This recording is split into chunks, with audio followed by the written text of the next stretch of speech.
Testing 1, 2, 3.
Hey, hello friends. Thank you for joining me again today. Or at least joining the top of my head anyway. I hope it's not my best side. Hi, my name's Dan. Maybe you know that already. This is Daily Art Adventure number 938. Maybe you know that already too. So I started these daily art events. Oh, let's get official. Ray. I started doing these daily art adventures 3.5 years ago, January 1st. So it was a very intentional thing.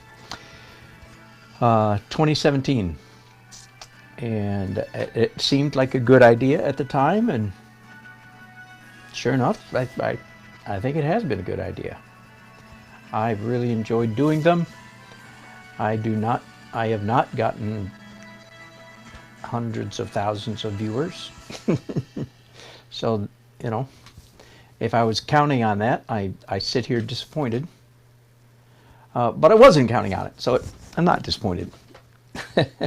I've said somewhere in print that if you put me in a room doing a painting or doing artwork, my happy meter is pretty high.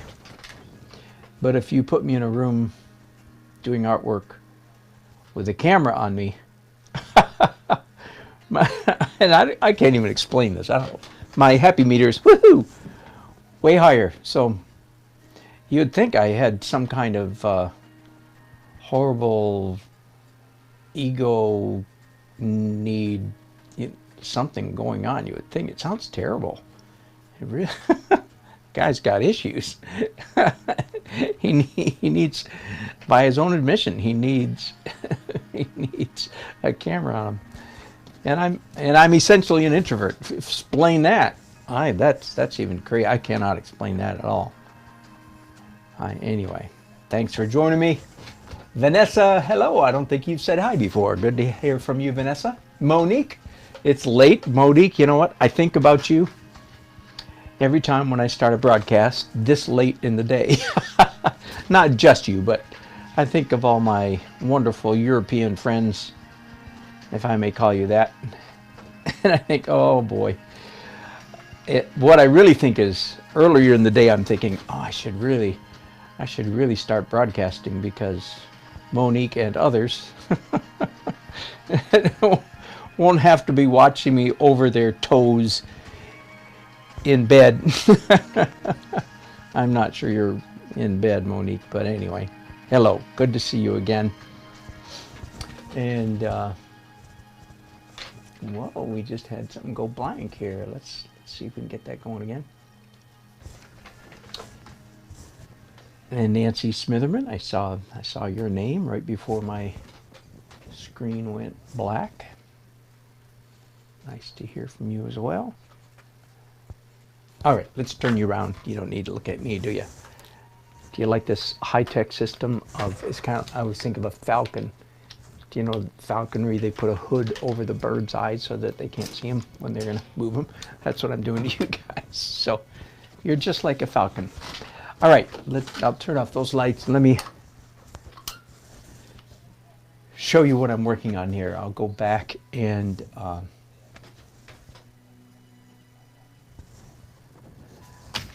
show you a little bit. These are illustrations for a book. I gave my client 2 options. Often I do more than 2. Occasionally only 1, but in this case I gave him 2, A and B. He liked B better, made a few changes.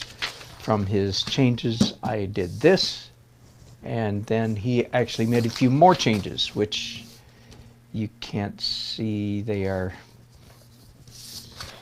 here in red. And I have some reference materials. Here we go. This is a scene. It's supposed to be people in a workspace, in an office in the 1890 to 1910. So I Googled what do factory workers look like. This is the man I'm drawing. I've told you this story before, so I don't want to repeat it all. This is the building that I'm painting, doing a drawing of the inside. Again, all this is just there's the man again. All part of the business, just all part of the business of doing an illustration. So there you go, and I'm using a light table. Oh, before I go on, let me show you one of the finished illustrations that I've done for this client. So this is the style. This is the same person. Here he is as a little kid, and now I'm doing him as a oldish man. This is the style that I'm doing, and I do a kind of an accurate but feathery drawing with a colored pencil. Okay. Then I do, and if we have time to do the whole thing right now, you'll see I do acrylic translucent washes over the whole thing. Then I do brown watercolor wash over the whole thing, then lift out brown watercolor. Then I spray it with workable fixative, and then I finish with pastel pencils. Whew. All right, you don't have to remember any of that. That will not be on the test. But just in case you don't have time to stick around, or in case I don't have time to stick around,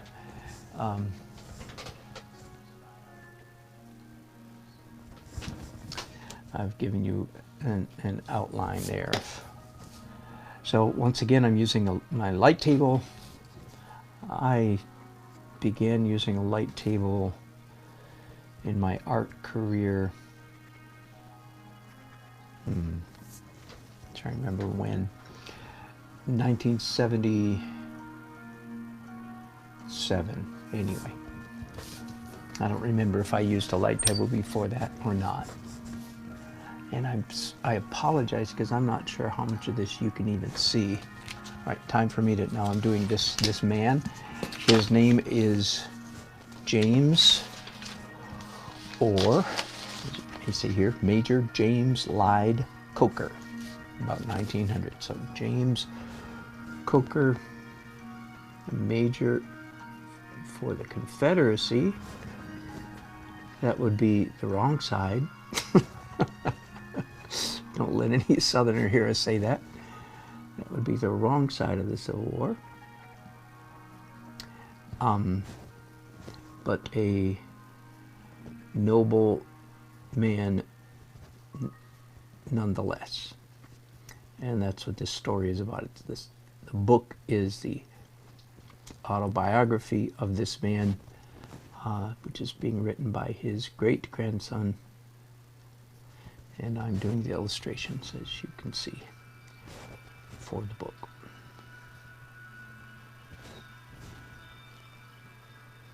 It is a pretty inspiring story. I'm happy to be a part of the project.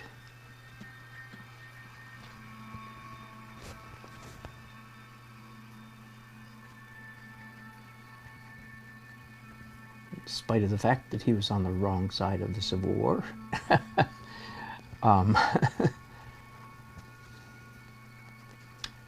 He was a native son of South Carolina, so you know what could you expect in that era? He was very good to his slaves, released his slaves. Back to this illustration, by the way, that's part of the story, that this young boy is named York. Can you see that? Barely. Sorry about the terrible lighting. And they were friends for life. York helped save his life during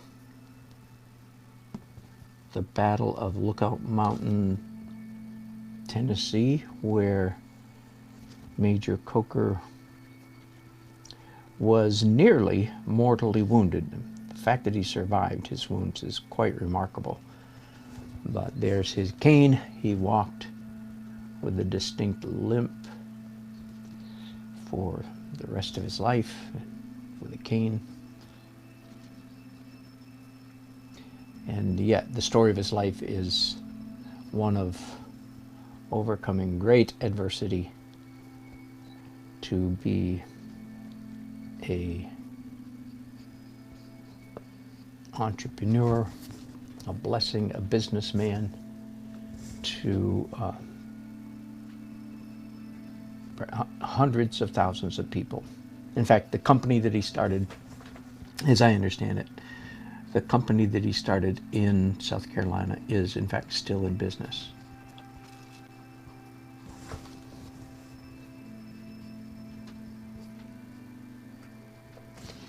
I don't know whether I want to get into it or not, but I'll get into it to this degree. There's an awful lot swirling around in our society right now, and again, I don't want to trigger any of you, but there's a strong move, as you know, among many in our society toward socialism, toward redistribution, toward whatever, critical theory, Marxism, critical race theory, all kinds of big words. Hang on just a second, I need to think of what I'm saying. Carolina Fiber. That's it. Okay, Carolina Fiber Company. I'm just going to make one reference. To say that I'm not a fan of Marxism is a hilarious understatement. To say that I am ignorant of Marx would be stupid. I just finished reading Karl Marx's Das, and I waded through his book, which in my opinion was a horrible book, not only in its theses, but also in its lack of style, grace, form, cogency, and so on. So it's not only, in my opinion, a book that has created untold evil in the last 150 years. It's a book that nobody written book. Now, I have found a professor at Columbia University, aka the Frankfurt School, transferred from Frankfurt, Germany after World War II to Columbia University. Never mind, I'm getting too deep, but there's a professor that is taught was positively astounded because he thought that Karl Marx's Capital, as he called it capital, and I pronounce it capital, so that everybody listening to me knows that I'm referring to Karl Marx's book, so you don't think I'm talking about like any of the other uses of the word capital. Anyway, Das Kapital. And he was absolutely orgasmic in his praise of Marx. Forgive my crude analogy, but that's just the best way to describe. Anyway, I can only assume that the professor just absolutely loved the basic tenets of Das Kapital, and that's why he was blinded to the fact that it was a very poorly written book. Anyway, never mind. So let's get on. Every good thing you enjoy in life in America has been given to you by the free enterprise system. The best book I've ever read, and haven't finished it, but the best besides maybe the Bible, the best book I've ever read as a refutation of Marx's Kapital is a book by Daniel Lapin. Now he's a Jewish rabbi, Lapin. You can find him online. He's got pretty good presence on the internet. Daniel Lapin. And I forget now the name of his book. Darn it. I didn't know I was going to talk about it. I would have looked it up. But it's basically, he's Jewish, of course. Being a Jewish rabbi, he's Jewish. Surprise, surprise. And in this book he says, y'all know that, he says, y'all know that Jews are usually wealthy and successful. This book's going to tell you how and why they're almost always, throughout the centuries, have been successful. And it's a fantastic book. I'm not finished with it. It is absolutely, what's the word?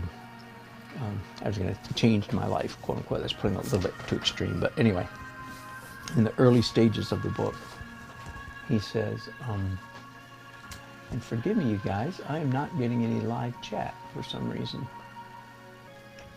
Nancy, thank you. Oh, it's 11 o'clock at night, Monique.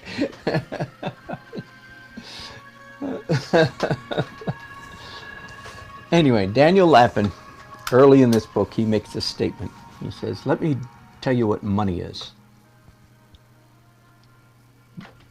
Money is a proof that you've made somebody happy. You've provided a service or a product. And if it's a good service and a good product, people are happy to pay you money for the service or product that you provide. And if you have lots of money, it shows that you've made lots of people happy. So as you can see, this is like the absolute antithesis of the Marxist perversion to be a Marxist, you just have to start out grumpy and get grumpier. That's just, there's no other way to explain it. To be a socialist, you have to start out with some kind of something got you off on the wrong foot, and then you whoever the you is, and then the person found sort of like theological, I'm going to use that term, rationalization for their unhappiness. There's just no way about it. It's the antithesis of gratitude. I'm using small words now. It's the very opposite of gratitude. You cannot be a socialist and be grateful. You cannot be grateful and be a socialist. You have to be grumpy. Why? That's precisely why Marxism has loathed poor people.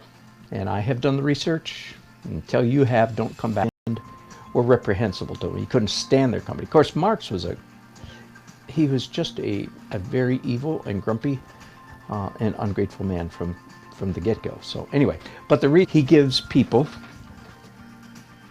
an excuse, a rationalization for being as angry, envious, and hateful as they really included. This is part of a much longer lecture, but I'll tell you my closest friend. Part of a lecture, part of a much larger lecture that I give about Marxism and so on and so forth is really wanna be a dominator. That is what I truly want to be. 'Cause if I were a real dominator, everyone would be in fear of me, or something like that. I haven't worked out the ending very well, but all right. Every fiber of my disgusting, the dark side of my being wants to be a dominator. The dark side. Now, it is the dark side against which I continually have to fight, or as I like to put it, use other terminology. All of us have to develop a skill for knowing when are we in our right mind, because all of us can go in and out of, we can go right mind, right mind, we can be in our right mind or we can be in our wrong mind. And we all must, if we want to be effective human beings, we have to develop skill. It's not easy. It does not come naturally. Because why? Because every one of us, in our dark moments, we want to dominate. Anyway, so that's what Marx essentially did. He handed this domination to the human race on a silver spoon and said, "Here, be one of the grump-ass dominators. You should envy people, you should hate people, and do everything you can to pull down the successful and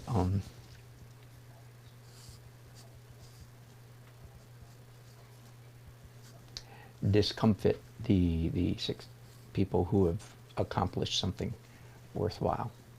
Anyway, what I really wanted to refer to was Daniel Lapin's. It looks to me like it ought to be Lapine, but anyway, it's Daniel Lapin. I'm not Jewish, so I don't know how to pronounce Jewish. Happy. Isn't that a great, in my opinion, that is a great clarifying definition. Really makes a lot of things clear when you get that straight. Money is not evil. The Bible does not say that money is evil, the root of all evil. It says the love of money is the root of all evil. And that is very true. The clawing, grasping, envying, conniving, all those bad impulses that we all struggle with. There's no good people in the world that don't, that don't struggle with these things. We all struggle with them. And again, but Marx gave the human race license to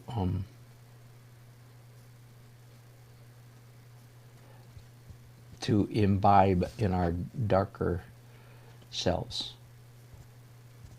He gives us permission to do all the things, in fact, that the Ten Commandments tell us not to do, so to speak. Not just the Ten Commandments, but all the things that I try not to do in my heart of hearts. Marx said, hell no, do it.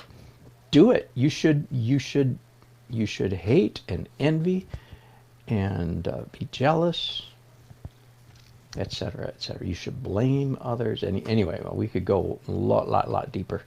And why am I talking? Oh, I'm talking about this because I'm doing all of these illustrations are an homage, or homage, I think it's an homage, but to James Lyde Coker, who fought on the wrong side of the Civil War. At the end of the Civil War, and I showed you this illustration the other day, after, I think it was Sherman's army came through his home county and burned down his farm, stole all the animals, took everything of value, which, by the way, being a more or less a northerner myself, most Union history, nevertheless, James Coker was left with 2 sacks of seed corn that the Army missed, and 1 old swayback mule that was too old to be of any good. So that's why they didn't take it. And that's all he had. At the end, that's all he had. And a shattered, desperately shattered left femur or hip. And that's where he started. And he went from there to I guess you could start this company, which at this time is called Carolina Fiber Company, and fed tens of thousands of families over the next 150 years.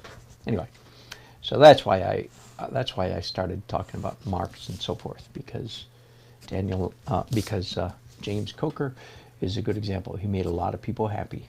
That's why he was rich. Oh man, just don't even get me started. AOC, go read some history. Oh my goodness, just the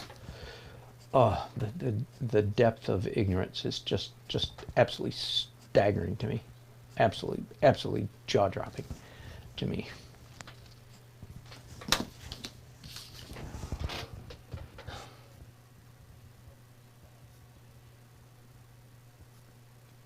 Hello, Adeolu. You're very welcome. I'm glad you got the Andrew Loomis book. Isn't he amazing? I mean, just whew, I can just go on and on saying good things about how amazing Andrew Loomis is. What an artist. I can only hope. I have one very strange, what's the word? Hope. You can see, I tend to forget. I really do forget that I'm 66 years old. by all calibrations, I'm shall we say, more than halfway through this life. And everybody that's my age knows exactly how I'm feeling. But I forget that I'm that old. I completely forget. And the good news is, here's the good news, and it's good news for all of us who are artists. This is a fan, by the way. I looked up. They had electric fans in 1910. They didn't look a lot different from the fans I remember from 1960. Or maybe when I was a kid, our fan, the fan in my house was actually made in 1960, and I didn't know it. And I'm going to put a big chair back here. That's one of the additions that my client suggested. What was I talking about? It doesn't matter. Not fans. I know I was talking about fans, but oh, I was talking about being 66. Okay, here's the good news. I am so focused, myself, and this is true, and maybe this can be a little inspiring to somebody out there.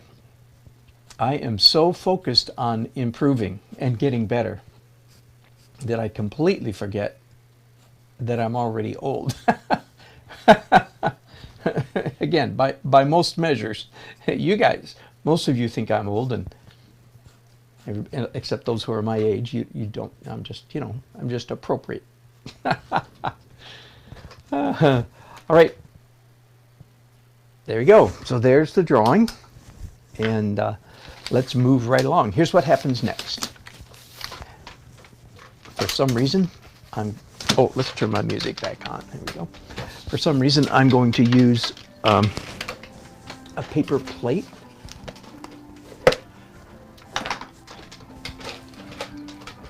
And I'm going to put out a dollop of gesso. That's very important. And that's acrylic gesso, of course. gesso has grit in it. In fact, if it's good gesso, it actually has marble powder in it. Years ago, when I was first starting painting, I took a class from a guy who insisted that we all go buy our own bag of marble powder. So to this day, I still have down in my storage bin somewhere, I still have what's left of a bag of, yeah, it's actually come in handy a couple times, so I'm actually not complaining. Everybody should have a bag of marble powder, don't you think? Sure. You just didn't know how badly you needed that. Yeah, essentially what I'm doing here is putting out a simple, limited palette. Whoops, let me expand so you can see what's going on here. And I'm just doing it on a paper plate because as soon as I finish this project, I'm just gonna, whatever's left, I'm gonna throw out. This is not a, I don't know what the word is, not a big serious thing. All right, but not the, I don't mean this, the illustration's not serious. I mean the acrylic palettes rather whimsical, shall we say. Okay, we'll put that over there. And here's what we do. Now, I haven't described this process to you much yet, but let me do so right now.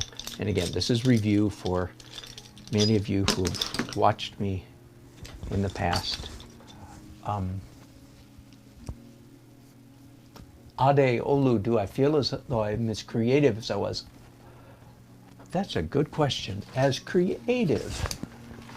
See, that I don't know, because I don't put a lot of stock in creativity. Actually, I do, but that is not my highest skill is not creativity. My highest skill is skill. So let me change your question slightly. Do I feel like I'm more skilled than 10 years ago? The answer is, oh my goodness, yes. Am I more creative? My creativity is more focused and mature and more productive. I'm not even going to take time to try to explain all that. I'm just going to leave it at that for now. Okay, I'll explain it. I'll explain a little bit. In order for creativity to be productive, it needs to hit in the sweet spot, needs to hit in the right zone. If you're too creative, your creativity is untethered to reality, and it's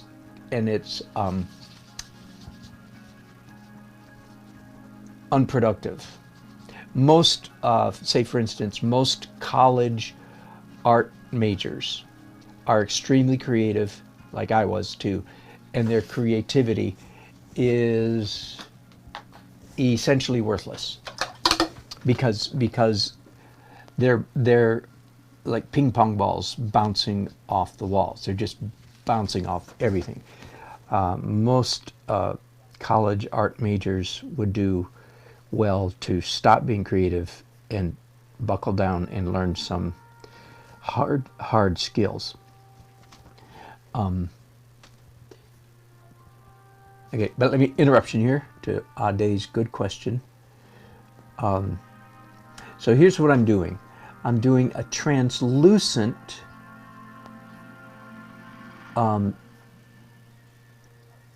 I don't know what to call it, a wash or a glaze. Neither one is exactly correct. I'm doing translucent. By the way, now I'm trying to make up a dark brown flesh colored. There we go. Two of the people in this illustration are black and two are white.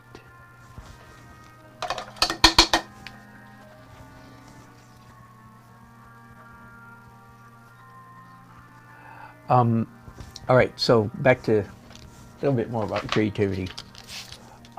Again, the academy, that is to say, the universities in the West value in the most college students, art majors, graduate from college with a whole lot of creativity and a whole bunch of crap. They don't really have any mostly don't have any extremely developed skill, and you can't get a job. You can't really get work based on creativity. You can, but very few do. It's very lucky if you do, and most are not that lucky. Anyway, so yes, I would say that my creativity in this season of my life is almost all in the sweet zone. Now, the sweet spot means there's the opposite of being too creative, and that is not being creative enough. Okay, so that's why there's a donut of creativity that is good. You want to if you don't have enough creativity, you're stuck and you're just doing the same thing over and over and over and over, and that's not good. But if you have too much creativity, by the way, I feel the need for some dark paint here, so let me see if I have any.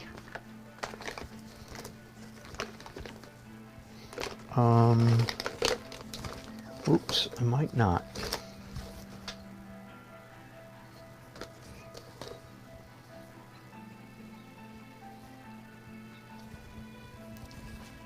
Bear with me just a second. I'm going to, oh wait.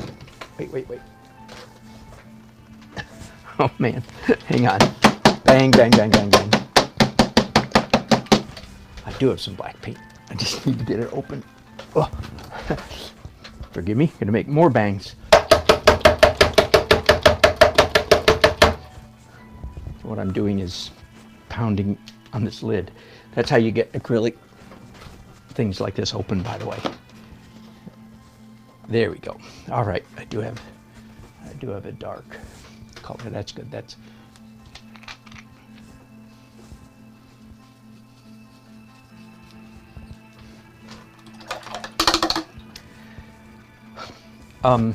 anyway, so I feel like my creativity, I am in a place where I am creative enough that I'm not stuck in a rut. That's good.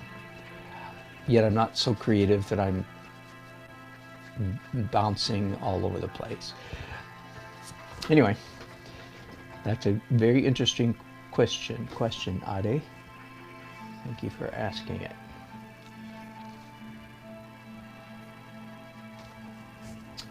I don't like that. That is a little too dark. So let's see if I can. I don't know if I can wipe that off or not. Nope, I can't. Okay.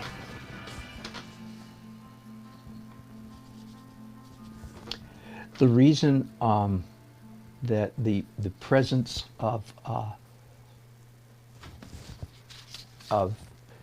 acrylic gesso with marble powder in it, gesso is rough, right, compared to acrylic paint, is that roughness is going to become important in the later stages of the painting process. You don't want this to be smooth. You want it to have a little bit of tooth to it.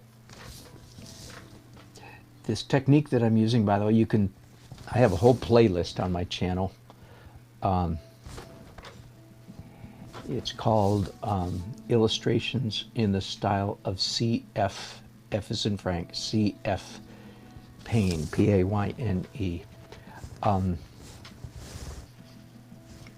And that's basically whose style I'm imitating for these illustrations.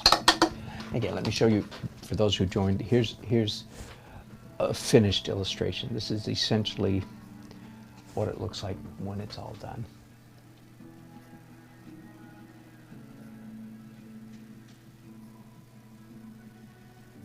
Ade, very good, very good, very good. I like your answer.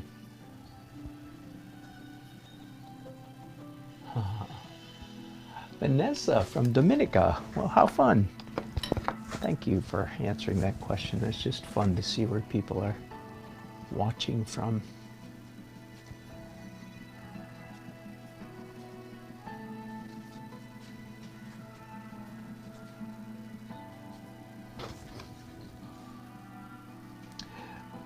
So the style that the technique that I'm using here, not the style, the technique that I'm using is a modified version of C.F. Payne. You can Google him, C, F as in Frank, Payne, P-A-Y-N-E. He is certainly one of the most famous illustrators in America, has been for many years, and for some reason this paint is going, I need to modify. This is too opaque. I'm supposed to be able to see through it like I can on these faces, not so much on that one. It's nice and scratchy though, that's good. So this is modified C.F. Payne. His name is Chris. I actually met him. I talk about this at length on my videos where I'm exploring his technique. I talk about meeting him many years ago in Dallas, Texas, when I lived down in Texas. That's right. Spent a number of years essentially where I started my illustration career was in Fort Worth, Texas.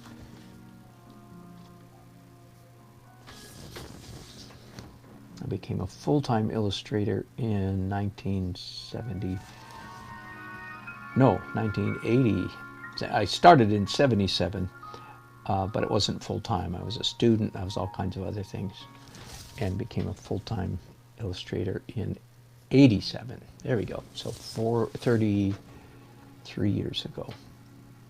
And then I've taken lots of detours since then.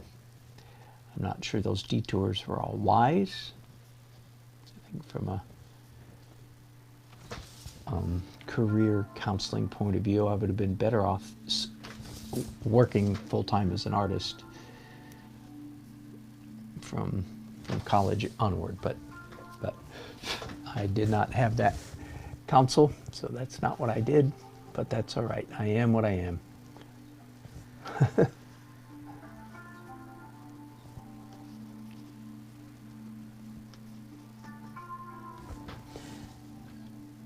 So the idea here, what I'm doing, besides that I'm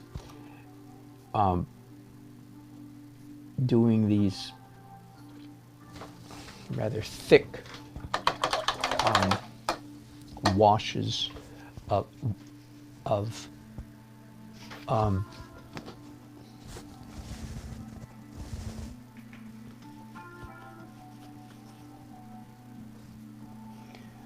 acrylic paint, is coloring in the lines, very pedantic, very uncreative, just color in the lines, and very flat. I'm not doing any shading at all, just very flat, very coloring book-ish, very easy, very simple, very, you know, intuitive if you think like a child. Just paint like a child is sort of the assignment here. Just be a kid. Don't get fancy. Just block everything in solid colors. And again, I will avoid getting into a long description about the C.F. Payne technique because I do that on my channel. And you can go and watch it. I have, I don't know, maybe a dozen videos. I have quite a few videos on my exploration of C.F. Payne's technique. So if you're interested, go there. Where I depart from him, what I will do today, I'm not going to stay in his technique, is when I switch to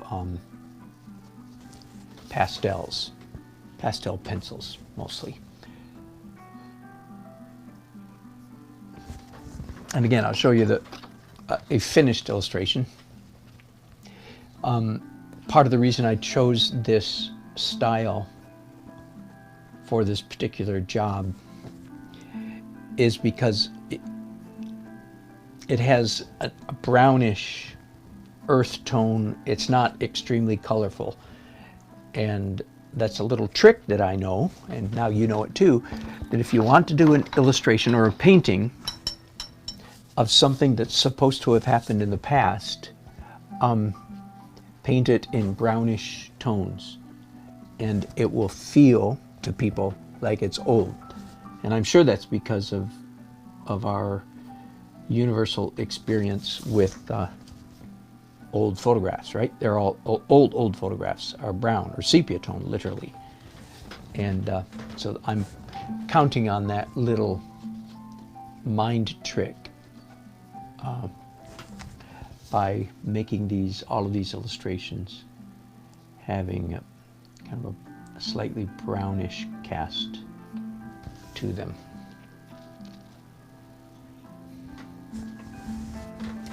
So the story, what's going on here in this particular scene, the story is that Major Coker, this man, he was the boss, and he was famous for being very accessible to his workers, both his business, executive type people, the managers, and the factory workers. So that's what I'm supposed to be indicating here, is a scene where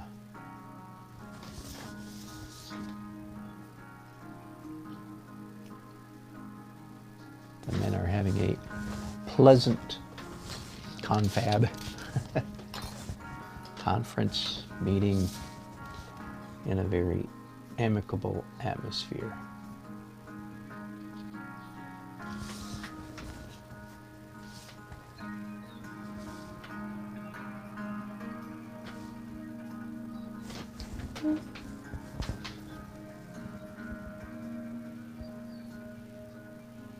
Hello, Barbara. Thanks for joining us. Yes, this is for that same book. I keep thinking that this job is finished. In fact, I was so sure. I hadn't done any illustrations for him for at least 6 months, and I threw out from my computer, I threw out the file. I keep copies of my artwork, but I don't keep all the background stuff, Anyway, I thought it was all done. I thought by now surely the book must be published. And then a couple weeks ago, he contacted me and said, "Ooh, one more." So, it's good. I'm thankful for the business, but I will tell you, just as a little, see, some of you, I want to give you the inside scoop.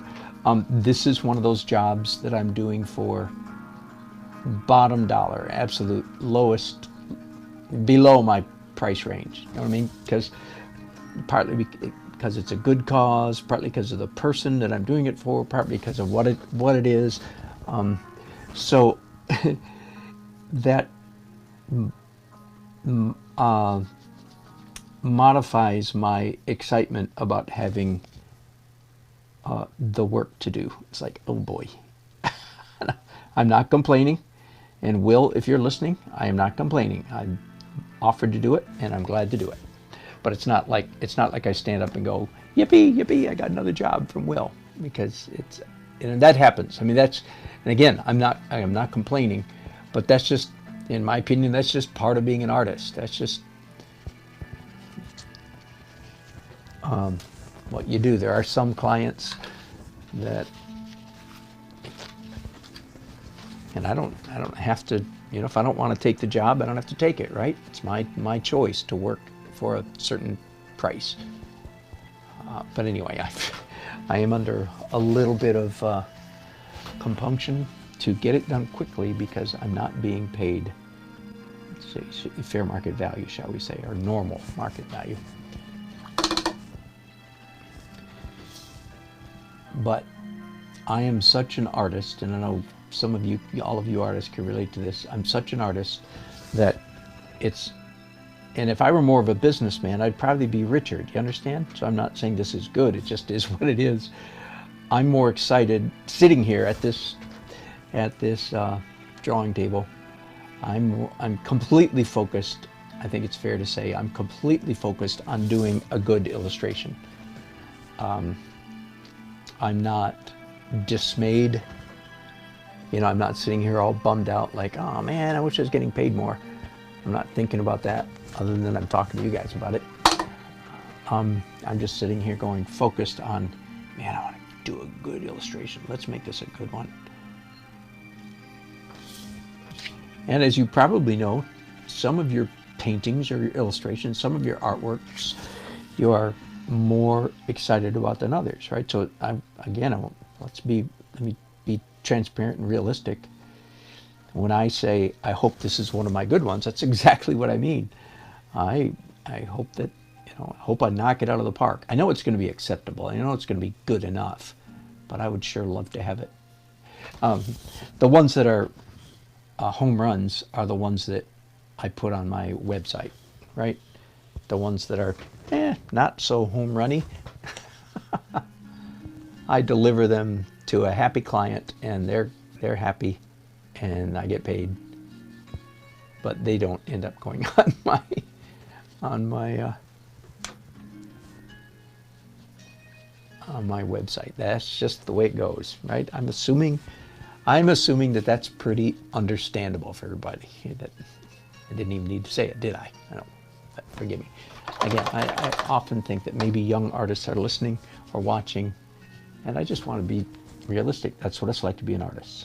Some of your pieces are, you don't let any bad ones go out the door. Hopefully.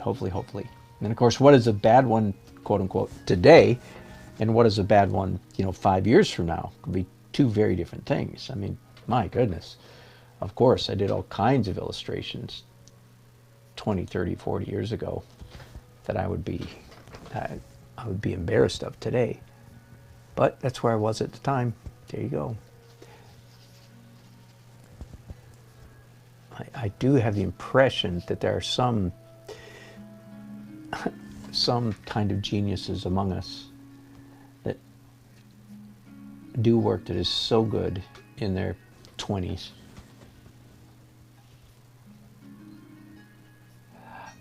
That's an interesting topic, isn't it?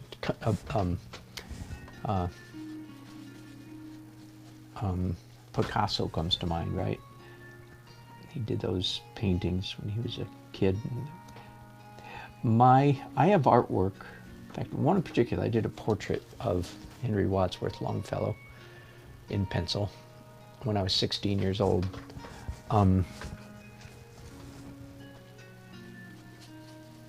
That is quite good. I'm not embarrassed of it to this very day.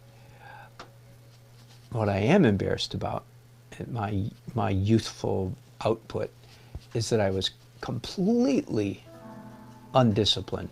I mean, I know that can't be literally true, because the word complete is an extreme, but I was essentially so undisciplined as a young man. I had all kinds of skill, dripping with skills, so to speak, and no discipline. And it was really never challenged by anybody that I'm aware of to really excel and do what I could do. Like I said, I sat down one summer day when I was 16 years old, sat down on the couch. I could take you exactly the place I sat. Opened the encyclopedia, found a picture of Henry Wadsworth Longfellow, and said, "Hey, that looks like a fun guy to draw." So I did a really good job. Again, I'm not ashamed of it to this very day. And I was 16 and just did it, in an hour and a half or two. Looks just like him. but I had no discipline. Did it once, I guess. I feel like I kind of went, okay, there, done that. That's easy. And but maybe I was just being a kid, and maybe it was okay for me to be a kid. I don't know. But I look at the stuff that Picasso did at 14 and go, oh, I could have done that if somebody had just made me. That's honestly what I think. I'm probably giving you too much information. Some of you are saying, you could not do what Picasso did. Okay, never mind. Let's change the subject. Hello, Uncle. Thanks for speaking up.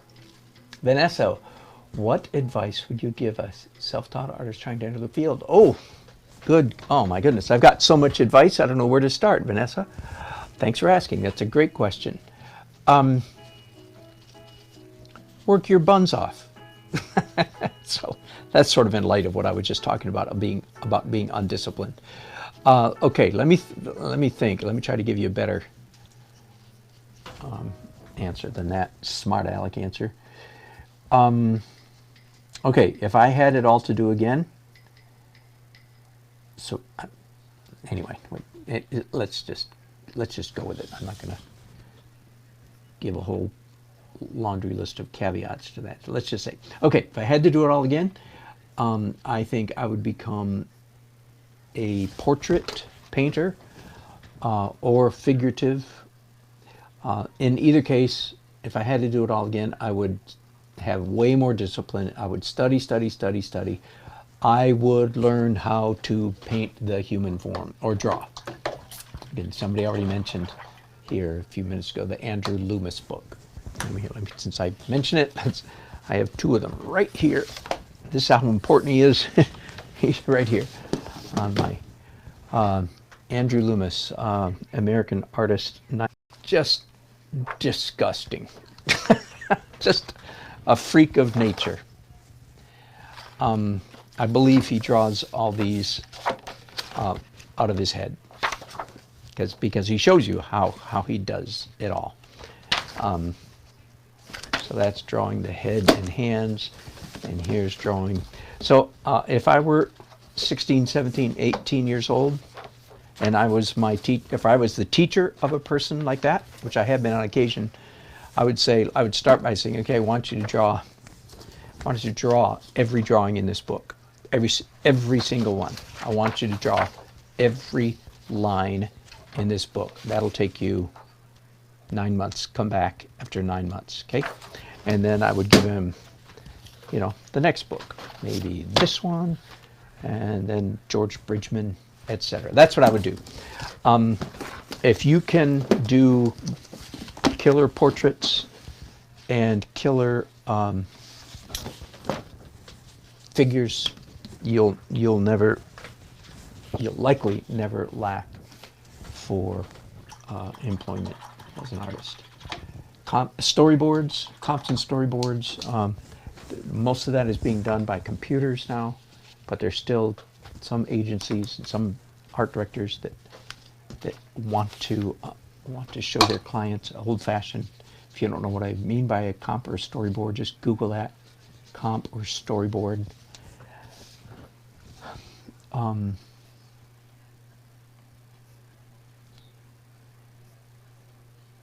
So answer number one, Vanessa, is I would work hard. And as a whole in my career, I have not worked hard enough. Now, I get a lot of comments these days, not lately, but I have gotten a lot of comments like people say things like, you're the hardest working artist I know, and stuff like that. Well, I am working pretty hard now. My career's taken turns.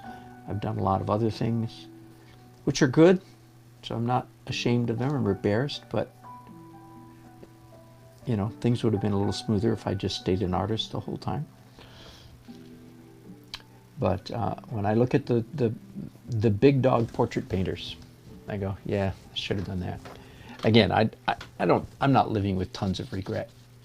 I can get in myself in a funk, but there's no point. There's no point. But if I were giving advice like I'm giving to you right now, it's like, that's what I would say.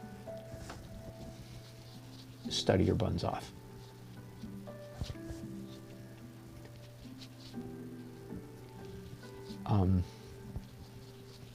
It's okay to do landscapes. I enjoy landscapes a lot, and some of this has to do with your own, the way God made you. And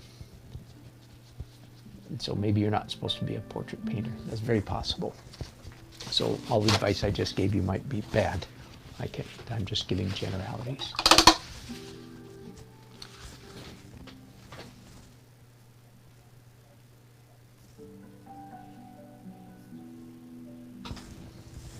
Yep, uncle. Agree.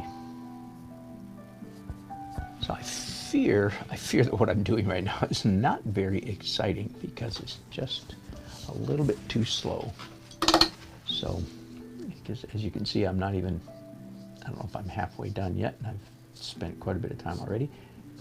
You know, speaking of discipline and hard work,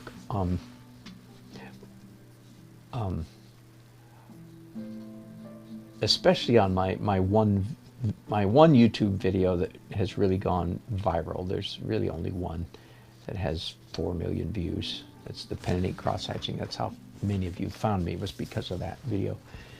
And many people don't watch me because they just want to watch. They don't watch me do all this other stuff because they just are interested in pen and ink, which is fully understandable. But I've had a lot of comments on that video over the years about how time-consuming cross-hatching is. Same thing for some of the same videos of that same series, airbrushing. It seems to me young people saying things like, "Oh man, I could never do that," or "That takes way too long. That's way too blah, blah, blah. It's too boring. I could never do that. And you can do it a lot faster with a computer." And of course, you can tell by my tone of voice, my mocking tone. Well, I do kind of chuckle every time I get one of those or read one of those. It doesn't not hurt my feelings at all. In fact, it really answers to it goes a long way to answering the question that I sort of ask of myself in a way. Okay, how come I'm making a living at this and not very many people are? How come, you know, I do ask myself that, and I'm being a little bit, I'm being a little bit transparent here and a little bit dangerous, so bear with me. Being at the stage of my career where I'm at now, and I'm certainly not, I hope I'm not done. I'm still trying to get better. But every once in a while I have a little jerk back to reality when I come home from a trip or whatever, where I'm the teacher, and I've had sometimes 20, 30, or 40 students, you know, eating out of my hand, listening, hanging on my every word. Or when I do my online painter's critique, which is another subject, it's not, I'm doing that, by the way, some of you might have heard about it, but it's not public yet. Anyway, I'm the one, you know, in a metroplex of whatever it is, 1.3 million. How come I'm the one that's doing, no, don't mean the only one, but yeah, pretty much. How come I'm the one that's doing the online critique? You know, why? How come I'm doing it? And somebody would say, well, it's because you got the most talent. And I kind of go, well, I am thankful for every bit of talent I have. I do. But you kind of know what's coming now, don't you? It's like, how did I get here? Oh, same thing I just said to, was it Vanessa? I'm forgetting. Vanessa, yeah. Working my buns off. Now, happily, I mean, happy is the man or woman who gets to do what they love for a job, right? So don't say, oh man, you work so hard. No, I love my work. I'm so blessed. I'm so lucky, quote unquote.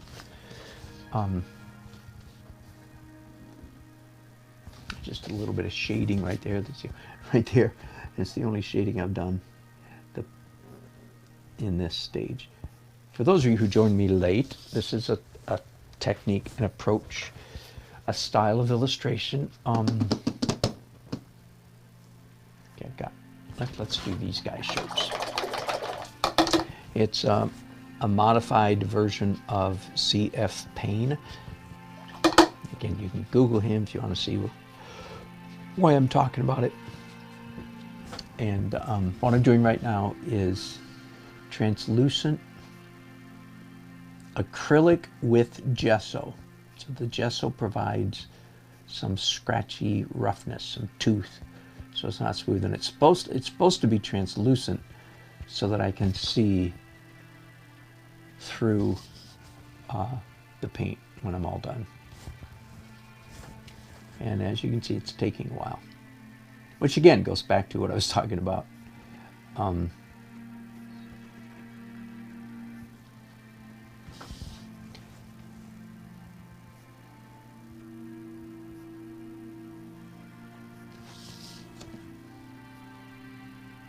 Hard work. A lot of life is just, if it's sitting down, if it is sitting down, sit on your butt and do the work. Just sit down and do it. Actually, today is not a good day for me to be talking this way because I didn't start painting today until nearly 5 o'clock in my time, and this is one of those days. It was hard for me to get my butt in the chair and start painting. I was repairing and refinishing furniture. So, in fact, some of my art from my tabaret from downstairs. It's been in need of repair for a long time, and I'm finally repairing it and refinishing, and it's going to be beautiful antique furniture. So that's what I was doing most of the day. The whole time going, oh man, I need to put down this sandpaper and these tools and go upstairs and paint. So it's kind of ironic here I am talking about, you know, put your butt in your chair and paint when in fact today I was anything but a good example of that.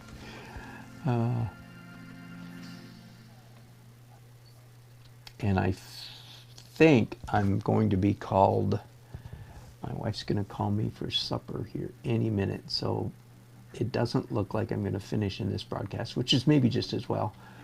I will come up after supper and continue, and I'll probably start another broadcast when I do that later today. So Monique, you'll be long gone by then, I'm afraid, if you're not already. Monique is in the Netherlands, and it was 11 o'clock. It was bedtime when she started watching. Okay, let's do some large areas. What do you say? And again, no, hang on. I don't want to do large areas yet. I am not focused at all on shading, really, at this point. It's just flat color. All the shading comes later. Right now I'm just trying to block in, might be a word, color in the lines.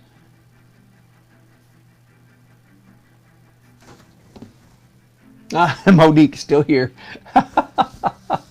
Oh my goodness, I think we're being a bad influence on you. Well, maybe you're an artist, Monique, and maybe you have that, as I do. Do you have that? Are you a night owl? Do you have that artist streak? There really is something to this notion that artists are night owls. I really think there is. I don't think it's invented. I think it's true. My wife and I had raised 4 children. We birthed 2 of them, and we adopted 2 kids, and 2 of them were night owls, and 2 of them were not. 2 of them were normal morning people, you know, didn't fight going to bed and got up, tended to get up earlier. So that observation made me think that it really is hardwired. And I'm a night owl. My wife and I are both night owls, and we both tend to be on the creative end of the spectrum. There is something, you know, the old image, bohemian image of an artist, you know, up until the wee hours of the morning painting. I think there's a reason for that traditional image. There's a grain of truth in it.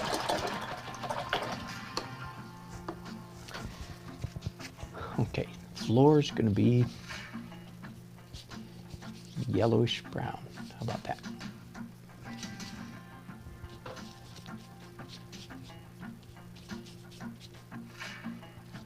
Pine flooring, in other words, unfinished pine exploring, I'm thinking. Hello, Angie Salome Zuniga. Oh, greetings from Costa Rica. Greetings to you. Thank you for speaking up. Forgive me if I pronounced your name incorrectly. Thank you for saying hi. Good to have you with us. What fun. I don't have a lot of viewers, but my viewers are from all over the world. It certainly does make it an interesting adventure, doesn't it? Thank you for joining us.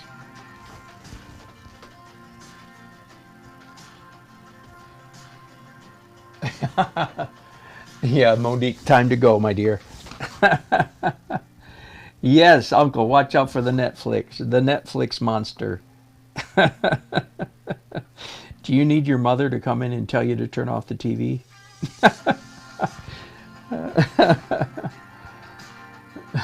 Whether she's still with us or not, probably not, right? My mom is still with us. She'll be 95 in a couple months. Is that amazing? And thank God she still has her mind. She's a very positive, generally speaking, very positive, joyful person. Always full of laughter. We are a very blessed family. Dad's been gone 13 years. Hard to believe. He just turned 100 a couple weeks ago. Some of us kind of texted back and forth and celebrated our dad's 100th birthday.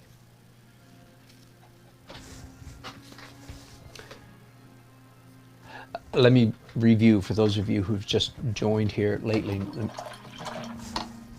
I'll show you again. Here's a finished illustration done in this technique. Okay, so it's got a long ways to go. I'll tell you what I'm doing after I do this scratchy acrylic. Can you hear that? Here. Can you hear the scratchiness? After I do the scratchy acrylics, then I'm going to do brown watercolor. Just straight up brown watercolor over the whole thing, just like this. And of course, then it'll be dry in just a couple minutes. And then I'm going to take brushes, Q-tips, tissue, and lift out whatever parts I want lighter, that I don't want the brown in. And then I'm going to spray it with a workable fixative and then finish with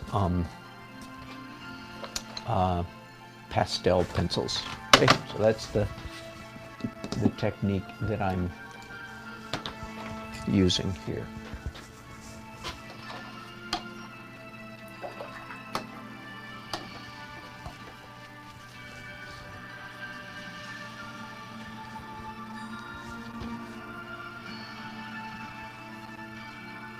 One of the little, and again, I have a video, several videos, a whole playlist where I am exploring the technique similar to this. It's called Illustrations in the Style of, or in the Technique of C.F. Payne, F as in Frank. It's on my YouTube playlist, so if you want to watch it later, if you're curious, you can. But I made a lot of mistakes learning the technique, of course, and one of the most important is that you can't leave, let's say I want outside these windows, maybe I want that to be white, but I can't just leave it white paper. I have to paint it white. Why? Because I'm doing watercolor over the whole thing, right? And if there's any bare paper, by the way, this is single ply Bristol board, just in case you care to know what I'm painting on. If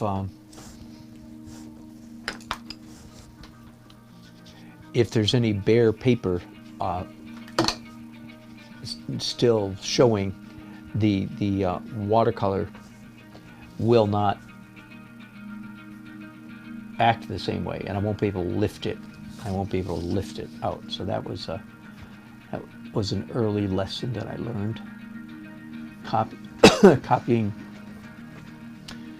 Chris Payne. The whole page has to be covered. Now, I'm not doing, my illustration here is not at all in the style of CF Payne. It's just in the using much of his technique. His style is very distinct. He does caricatures of almost everybody that he does. That's what he's known for.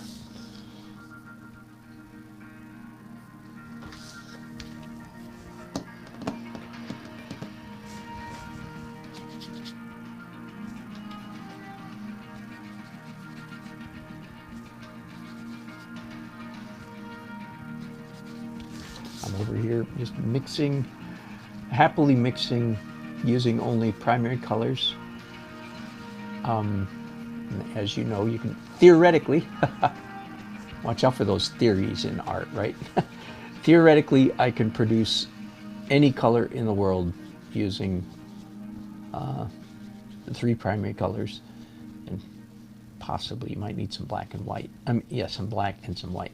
I remember when I was about 12 or 13 years old when I discovered the magic of color mixing. It's like, oh, I felt like I had so much power in my hands when I realized I could make any color in the world with just out of 3 colors.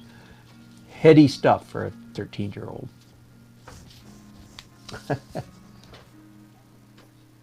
And yeah, so that's part of my journey, is that I was an artist at a very young age. No discipline, you understand? I talked about that earlier. Oh boy, I had fun. I think I could have been a better artist if I'd had more discipline. My parents didn't push me. Frankly, my parents were both very intelligent and gifted people. And all of my siblings, of whom there were 5, there were 6 of us, so I had 5 siblings, and they were all overachievers, pretty much all overachievers, all 6 of us. And so I didn't really stand out in my family, I don't think. I was just one of the gang, one of the pack. So I think that's part of the reason why they didn't, like, you know, send me to an art school or send me to have art class, private class or anything like this. Like, nah, it's just a kid. At least that's what I think now. Because I think if I had a kid who had as much talent as I have, sorry, I don't know if that sounds arrogant. It just seems like I would have challenged him or her more. But that didn't happen. Because we didn't have money for any, it wasn't like they could afford to send me to anything special. Anyway, I had a happy childhood. That counts for something, hey? Maybe that's part of the reason why I'm a happy artist, because I had a happy childhood.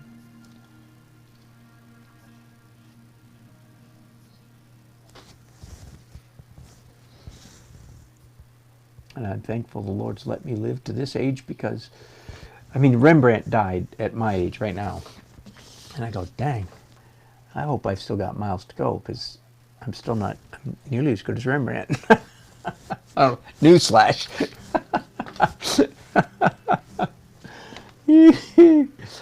As I like to say, people often use my name and Rembrandt's in the same sentence. The sentence is, well, he sure ain't no Rembrandt. Sorry, I like that old joke. Sorry if you've heard it before. I'm very simple-minded. I can laugh at the same joke over and over. See? I'm still laughing. Anyway, I'm not sure what I'm laughing at.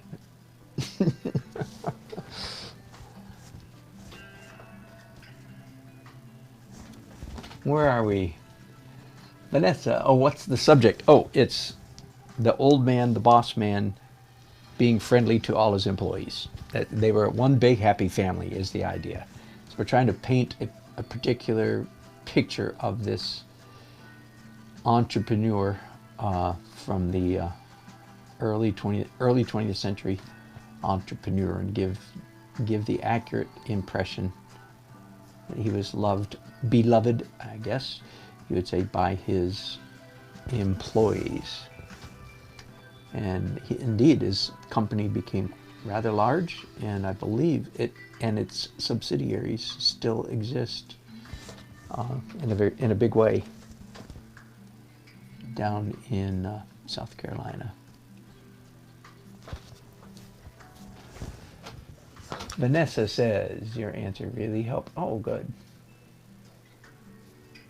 You're very good. Well, I hope. Vanessa, all the best to you. What is my preferred media? That's easy. The answer is varied. Okay, so my favorite medium is oils. The oils are the easiest and the most malleable. So certainly oils. But if I were forced to do nothing but oil painting for the rest of my life, I would consider myself much the worse for it. Because like today, I'm doing this, whatever this is, this crazy mixed media technique, and I'm enjoying it very much. As you know, I work in almost every medium and very much enjoy the variety. So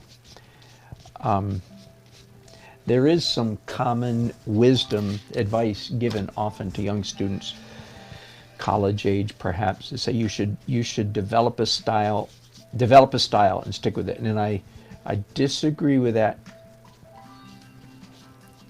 with some caution, because it may be that some people, forgive me, I'm going to sound arrogant, boy, I don't mean to, but perhaps it is possible that some people that's all they're capable of is developing a style, and they're lucky to get one style that they're really good at, or one technique, or one medium that they're really good at.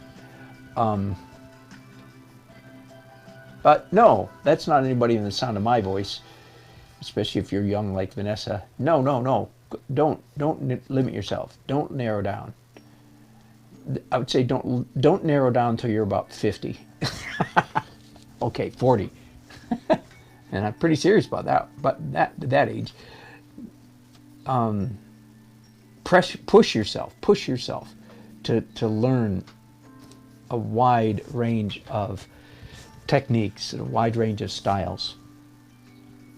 Push yourself. The prize goes to almost always to the hard worker.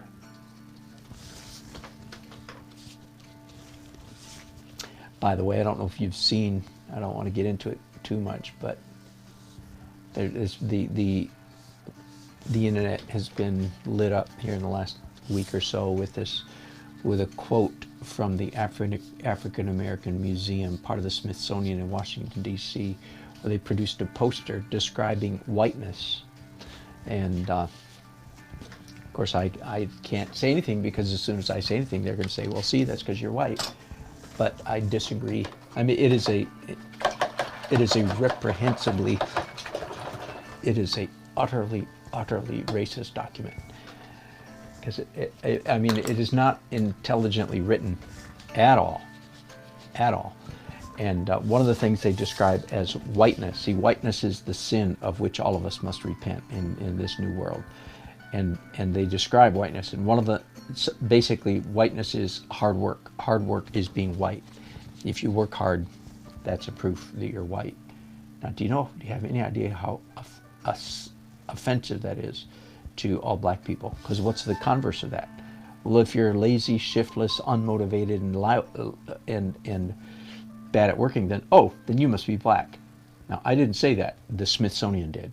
Do you understand? Anyway, so I am at war with the Smithsonian. It is pumping out information that is deeply damaging to anybody that swallows what they're pumping out. And if you want to be a good artist, you work hard. Isn't that amazing? But that attitude is described by the Smithsonian in this poster as unfreaking believable. Unbelievable. believable. I hope they get embarrassed of it really, really quickly and take it down and say, golly, Bubba, what were you thinking when you wrote that? Whew, boy. Oh, bad case of groupthink afflicting somebody there.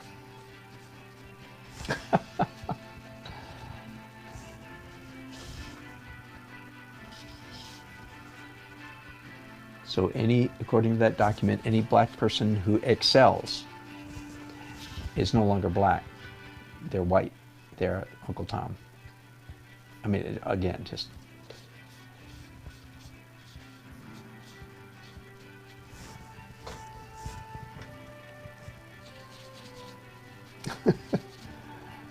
oh.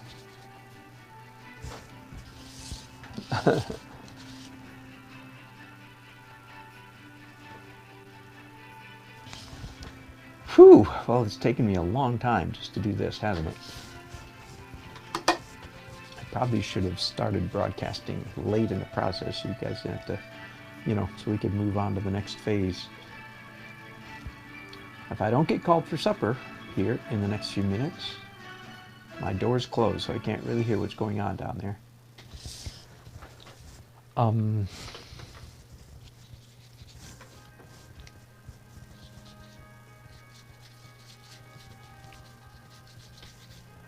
The idea here then is that when I'm done painting all this acrylic, that I'll still be able to read or see my drawing. So I think I'm accomplishing that.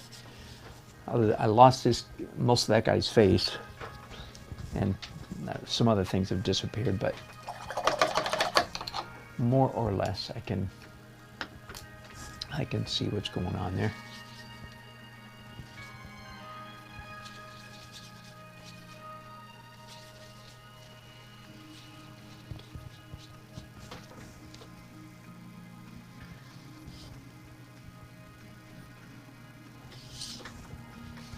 Now, when I do illustrations these days, in the last 20 years anyway, when I don't deliver the illustration to the client, of course.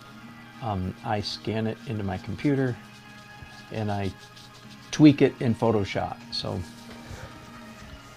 very rarely, if ever, very rarely does a client get from me an illustration in its natural state. I can increase the contrast, I can increase or lower the color, I can shift the color, I can touch up tiny details if I need to, if somebody's face looks a little wonky. So in a way, Photoshop, of course, has made all of us a lot lazier, because the illustration doesn't have to be perfect like it used to in the olden days, when you actually put it in a package and shipped it off to your client. But still, I like this new world better than the old one. In spite of that, I like having the ability to make late changes, of course. Who wouldn't, right? Okay, when I finish these windows, I'm just doing a real pale blue out here. Oh, I should fade to some green down at the bottom, shouldn't I? When I finish these windows, I think I'll be done. I'll need to double check and make sure I don't have any white paper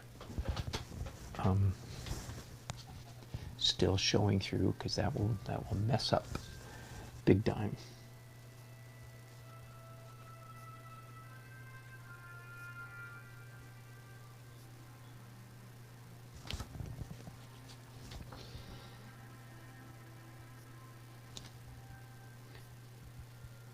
It's possible that I've actually been too careful with this painting. I'm acting as though every line needs to be in the right place, and I don't really think it does. this technique that I'm using, I've only used it for this client in this book. That's the only time I've ever done. I made up the technique, so to speak. Again, it's a modification of CF Paint, so it wasn't any big creative feat. But this is the only, so I've only done 10 maybe, or 11, something like that, illustrations in my whole life in this technique. By the way, that, I don't know if that sounds risky to you, like, wow, you know, you're doing illustrations for people. I mean, when I did the first one for them, which I've shown you several times today, it was the first time I had ever done an illustration in that technique, and that is not at all unusual for me. Over the 30 years that I was a full-time illustrator, almost 30 years, you know, an ad agency would, an art director would call me up and say, hey, can you do blank? And they would ask either about some subject matter or some technique. And I was always just, first of all, curious enough and hungry enough, and I guess skilled enough, but I don't remember ever saying no. I don't, you know, they didn't ask me to do an encaustic. Encaustic is one of the things that I've never done. But if they had, I don't know, I probably would have gone out and bought a bunch of encaustics and learned how to do them. But that's pretty much been my pattern for decades.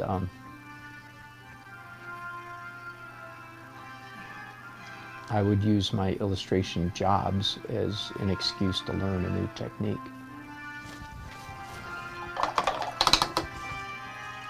I might be unusual in that regard, but I don't think I'm extraordinary. I think there's probably a lot of illustrators that are kind of like me. All right, let's see. Do I have any white paper showing? I don't think so. Yahoo, okay. Woo! That took a while, didn't it? Thank you for your patience. All right, here's what's next. Bring down my watercolor tray. And I'm only going to use brown, so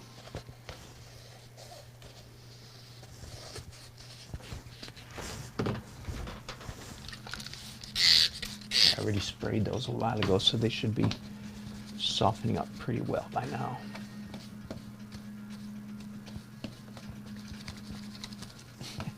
Do you like my watercolor technique? I'm using this big wide brush and dipping into 3 or 4 wells, 3 or 4 different colors, all at the same time. Hey, it's my painting. I can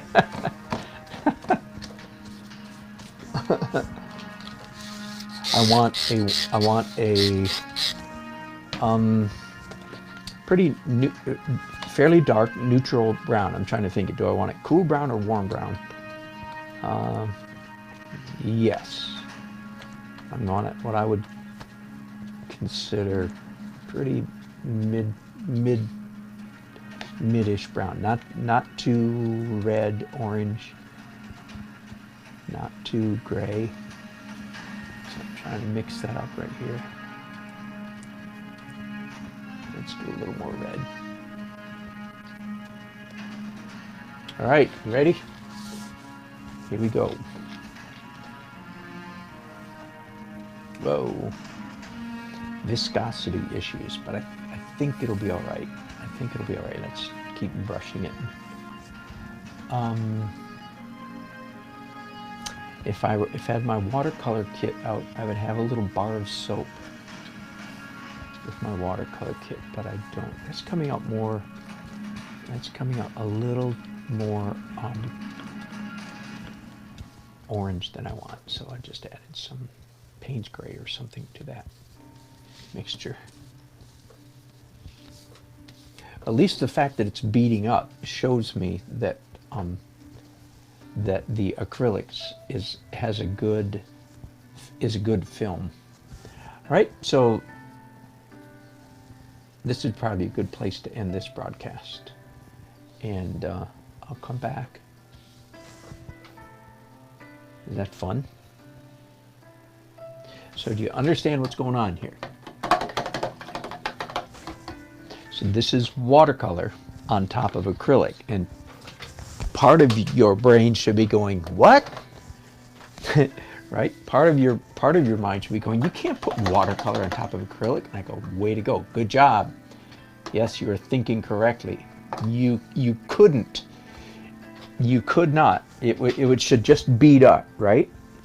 Were it not for the fact that there's gesso, grit, marble powder. I don't like this texture down here, so I'm gonna just take this clean brush and just wash it again. Were it not for the fact that there is gesso, again, marble powder, grit, in the acrylic, that's why the watercolor's not just beating up. Get it? I mentioned that several times, so now you understand why. If this were just straight acrylic, it'd be a plastic surface, right? Let me show you my palette again. So that's gesso. That's not white acrylic paint. It is, but white acrylic paint with marble powder in it, all right? So that's quite important. So I'm going to wait. If I was in a hurry, I'd take a hair dryer, sorry, not a hairbrush, hair dryer, and dry that, but I don't need to. When I come back then, I will be picking up all kinds of tools, looking for, yeah, maybe a soft hair bristle, more likely some bristle brushes, and some tissue, otherwise known as toilet paper, paper towel, Q-tips, and lifting out. Get it? So that's kind of fun. And again, for those of you who won't be able to join me later, after that's done, then I spray the whole thing with a workable fixative. I actually have a very particular discontinued brand of workable fixative that has an extreme tooth to it, and that's important, but I'll talk about that later. And then I'll finish up with